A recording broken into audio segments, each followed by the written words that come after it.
What's up, y'all? I know it's been a while since I made a video.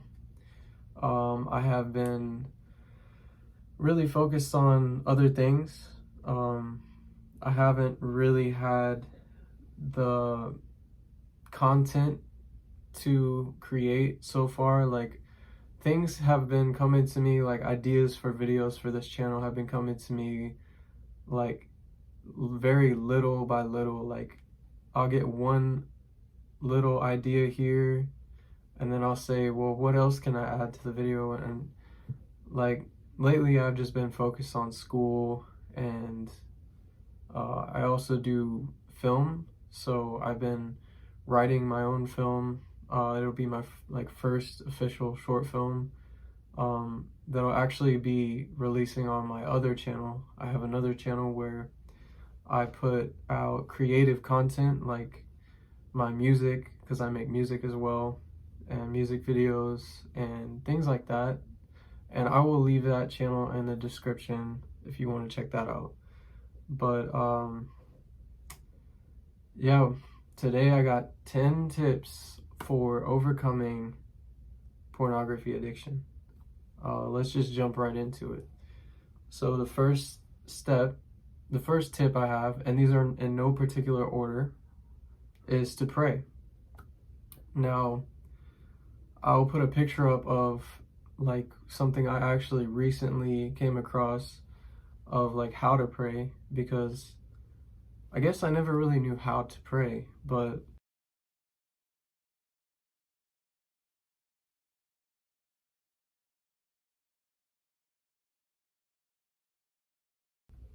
this way of praying actually transforms the intensity and the effectiveness of prayer. It actually really helps a lot.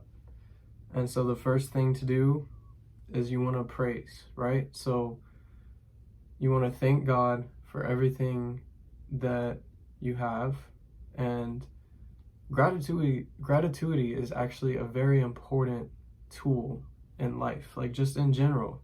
It's a very important thing to have. And then the next step is to repent. So ask God to forgive you, and he will. So for instance, you might want to ask forgiveness for a relapse, right? Which is what we're talking about today. But you want to think about all the things that you can think about that you've done. So then the next step is, of course, to ask. And so a good thing to ask is to help me overcome this addiction, right? So, and you know, whatever you ask for, whatever you need, God will give it to you. Just like the verse says. I'll put a picture of it right here.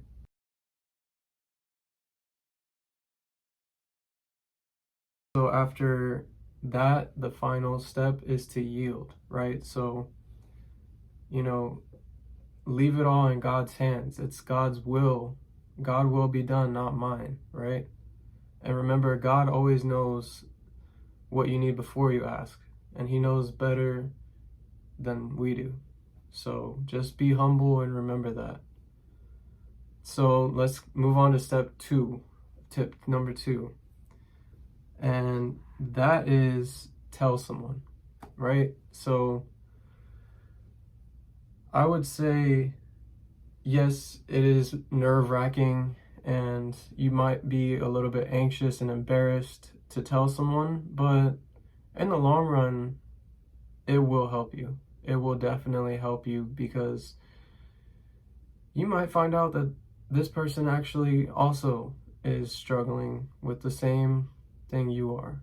And I would say tell someone you trust, for sure. Like, you don't want to just tell anybody. Don't just tell somebody you just met or some stranger, right? And this will help you in the long run, for sure. And the next tip, number 3, remember that relapse is part of recovery. This is probably really hard to wrap your mind around, and it definitely is hard for me to wrap my mind around. You know, I struggled believing this like for a long time. I never really understood that failure is part of it, but it is. And as you fail, you actually learn, right? And there will be many relapses on this journey. You know, you're gonna keep making mistakes, but if you make mistakes and learn from them, you will grow. So you'll go far. Keep that in mind. And tip number 4, forgive yourself. And this is also another hard thing to do. You know, forgive yourself and move forward, right?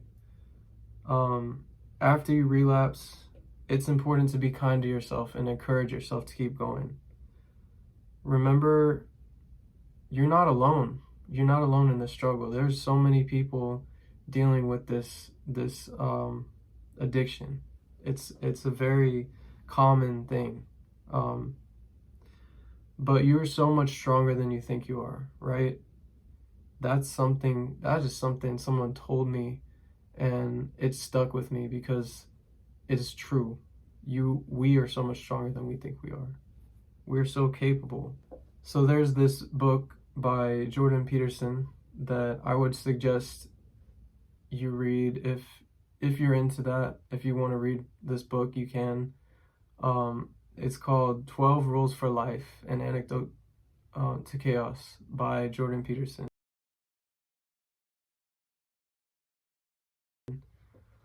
And one of the chapters is compare yourself to who you were yesterday, not to who someone else is today. And in this chapter, it talks about the internal critic's voice. And, you know, that voice within us can be very negative and very just negative. It can really transform your good day into a bad day when you compare yourself to someone else, right? You always say, "Oh, that person is so much better than me at everything," but that's not the case. He suggests in this chapter, actually don't listen to that voice, right? Don't even pay attention to it if it's not even serving you. He also talks about gratitude, right? And that's something I talked about recently. And it's something I realized on this journey that actually gratitude can actually save you from resentment and victimhood. You know, instead of saying, oh, that person has it so much better than me, well, think about how much better you have it, right? They might be being cheated on by someone, but you're in a stable relationship, you know? They might be failing in class and you're doing just fine in class. It's like reversing that and thinking about the good things that you've accomplished, and, you know, it's positive thinking. Another thing he talks about is adjusting your aim. So you may have this goal, right?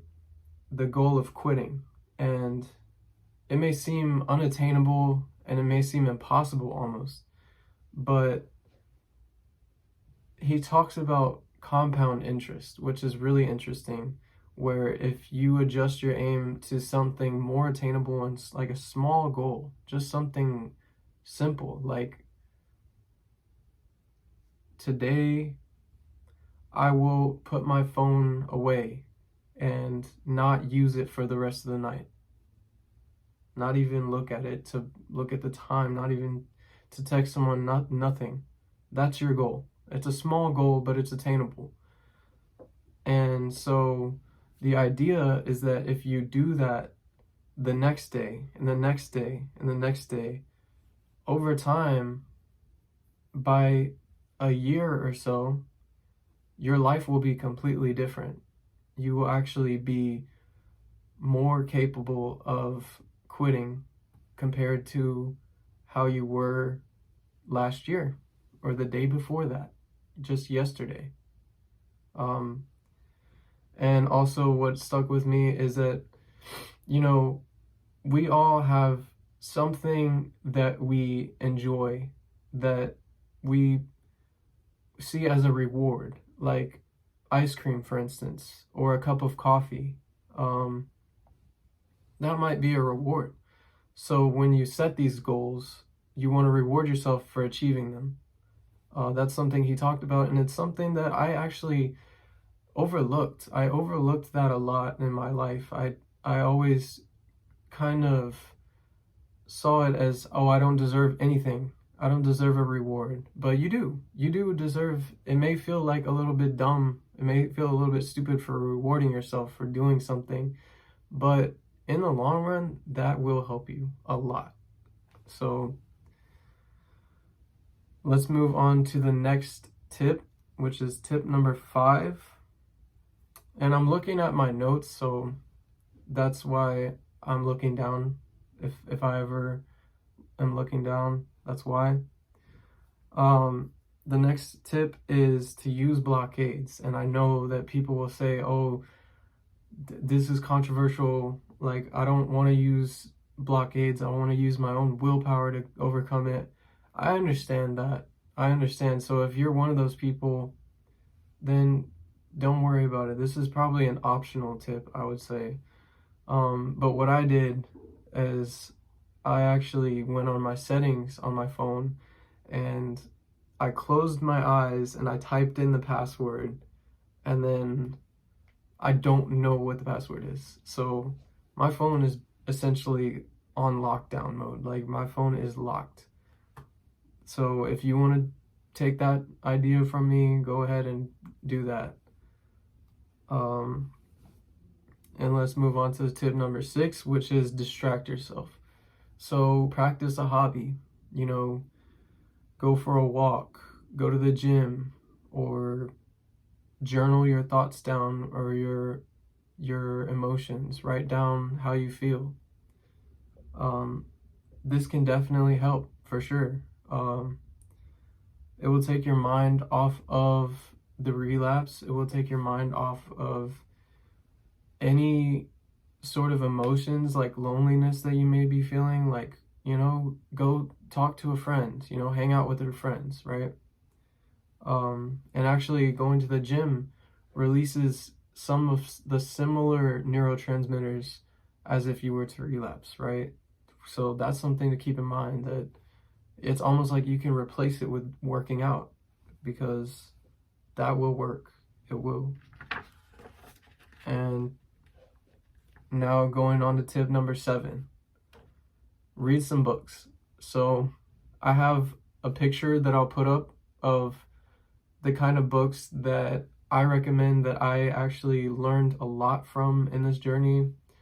I started this journey in 2017, so I've read a lot of books since then that really opened my eyes in terms of how addiction works and how the brain works, and also self-improvement type of things, like not taking things personally and not beating yourself up and things like that. So these are the books I recommend.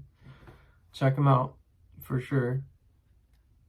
You may have heard some of them. Maybe you haven't, but definitely check them out. And tip number 8, do not overthink this. Stop counting the days. I would say that was a big mistake I made at first, because I would always be just obsessing about it. I'd be thinking about it like, oh my gosh, like, I'm gonna mess up today, I'm gonna mess up tomorrow, I'm gonna keep messing up, I messed up last night. And it's just not gonna help you. It really isn't. It's like that internal critic, right? It's so negative. So just don't listen to that voice. If you're too fixated on the problems, you're not going to be focusing on the solutions. So yeah, just enjoy life and take it one day at a time. Enjoy this process. And tip number 9, make a plan for the future. So you might want to be a musician, and you've been thinking about it. You've been thinking about picking up a guitar. Just just go make that decision. Do it. Just do it. And you might want to be a writer. Well, there's no better time than the present, right? So just start now. Start now. And you may have a career that you're thinking about doing. You know, nothing is stopping you. You're the only one who's stopping you.